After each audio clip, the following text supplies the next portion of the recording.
Assalamualaikum warahmatullahi wabarakatuh. Perkenalkan, nama saya Rini Royani dari kelas non-reguler semester 3 NPM 7420120179, mata kuliah Hukum Pidana Lanjutan. Dosen Ibu Profesor Dr. Hajah Hendi Nur Aini SHMH, Wakil Asisten Dosen Bapak Dr. Emrendi Aridayandi SHMH. Tugas review pertemuan ke-13, Hukum Pidana Lanjutan tentang alasan hapusnya kewenangan menuntut dan menjalankan pidana part ke-1. 1. Alasan hapusnya kewenangan menuntut. 1. Tidak adanya pengaduan pada delik aduan, clerk delik. 2. Nebis on idem, pasal 76 KUHP. 3. Matinya terdakwa, pasal 77 KUHP. 4. Daluarsa, pasal 78 KUHP. 5. Penyelesaian di luar beracara atau updowning buren proses, pasal 82. Adanya abolisi dan amnesti diatur di luar KUHP. Tidak adanya pengaduan pada delik aduan. Dalam buku 1 KUHP tidak ada pengaturan khusus tentang delik aduan, melainkan diatur dalam buku 2 KUHP tentang kejahatan, sedangkan dalam buku 3 tidak dikenal adanya delik aduan. Macam-macam delik aduan. 1. Delik aduan mutlak atau absolut adalah suatu delik atau tindak pidana yang karena sifat sendiri dari kejahatan, maka hanya dengan pengadilanlah baru dapat dituntut. Yang diadukan perbuatannya saja. Contoh kasus perzinahan yang dilakukan oleh orang yang sudah menikah. 2. Delik aduan relatif adalah delik aduan yang tidak bergantung pada sifat kejahatan, melainkan pada hubungan antara si pelaku dengan kejahatan itu atau pembantunya dan orang yang dikenai kejahatan itu.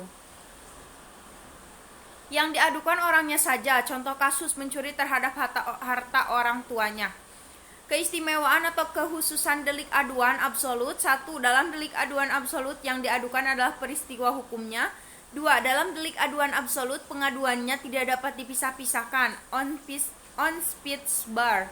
Artinya dengan adanya pengaduan berarti berlaku untuk semua pelaku kejahatan, walaupun tidak disebutkan satu persatu. Oleh karena itu, dalam delik aduan yang absolut, pengaduan mutlak harus ada, sebab tanpa pengaduan pelaku dan peserta lainnya tidak dapat dituntut.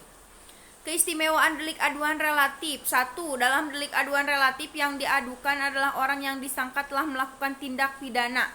2. Dalam delik aduan relatif, pengaduannya dapat dipisahkan atau split bar, artinya pelaku atau peserta kejahatan tidak dapat dituntut apabila tidak disebutkan. Jadi yang disebutkan saja yang menjadi pelaku tindak pidana. Siapakah yang berhak mengadu? Berdasarkan pasal 72 dan 73 KUHP, dapat disimpulkan bahwa orang yang berhak mengadu adalah orang atau mereka yang terkena kejahatan. Misalnya pasal 39 KUHP, penghinaan yang diancam dengan pidana menurut bab ini tidak dituntut jika tidak ada pengaduan dari orang yang terkena kejahatan itu. Pasal 322 ayat 2 tentang membuka rahasia yang berbunyi, jika kejahatan dilakukan terhadap seseorang tertentu, maka perbuatan itu hanya dapat dituntut atas pengaduan orang itu. Tenggang waktu pengaduan sejak saat orang yang berhak mengadu mengetahui adanya kejahatan. Hal ini berlaku baik untuk delik aduan absolut maupun relatif. Adapun daluarsa pengaduan adalah setelah 6 bulan apabila korban bertempat tinggal di Indonesia dan 9 bulan apabila bertempat tinggal di luar Indonesia. Pasal 74 KUHP. Menarik kembali pengaduan. Berdasarkan pasal 75 KUHP, penarikan dapat dicabut 3 bulan setelah pengaduan diajukan. Tetapi jika yang berhak mengadu meninggal, maka pengaduan tidak dapat dicabut kembali. Terapi khusus untuk delik aduan absolut, penarikan pengaduan tidak terikat waktu 3 bulan, melainkan selama waktu pemeriksaan dalam sidang pengadilan. 2. Nebis indem diatur dalam pasal 76 KUHP. Istilah nebis indem atau nemo debat bis vexari yang berarti jangan 2 kali yang sama. Dasar atau rasio dari asas ini adalah untuk menjaga martabat atau wibawa pengadilan. Kemudian untuk kepastian hukum bagi terdakwa yang telah mendapat keputusan hakim.